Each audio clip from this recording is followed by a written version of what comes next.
mood swings, that one period when you were being ecstatic in a second and became suicidal in the other. You had your mood swings, that one period when you were super friendly with anyone and suddenly treating everyone like your sworn enemies and foes. You had your mood swings, that one period when you called me in the middle of the night, crying your heart out and telling me that I was the only person in the whole world who could understand you and accept you as you were. You had your mood swings, that one period when you relaxed and carefree and all smiles, and another period of lying on the hospital bed because you're too disappointed in everyone and too tired to leave. You had all those mood swings, and I was still okay with that. But one day you told me that you're bipolar, that you had mental health issues, that I needed to tolerate your antics even more from that day on. I didn't really grasp that idea until you started to treat me less than a doormat, much worse than an emotional punching bag. I knew well that you didn't get diagnosed, that you didn't meet the right professionals to come up with that conclusion. What you said you were was just your own justification, based on thousands of hours of searching the internet, trying to confirm what was wrong with you and how you had never fitted anywhere and in any group. I knew what was deep inside your heart, the hole your father left you with as he left you and your mother,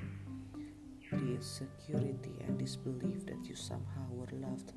and worthy of that love. You blamed that hole, that emptiness, that longing for a father's love, and the complete presence of two parents in a house on your mental balance, on friends who mocked you when you're being too sensitive,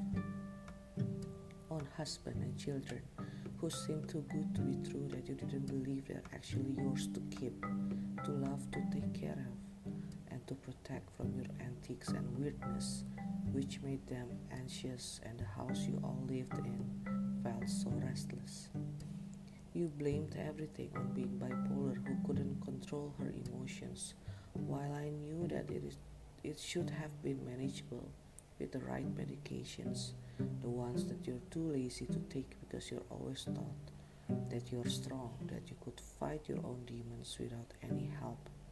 while I and everyone else knew no, you could not, and you would lose eventually. And after exhausting me with your being unbelievable, with your treating me like shit just because you're at your lowest point, and you expected me to understand you, swallow my pride, and be the best friend I had always been, per your claim, you left, just like that, after putting on the dance on our many years long friendship. You irresponsibly left without any word,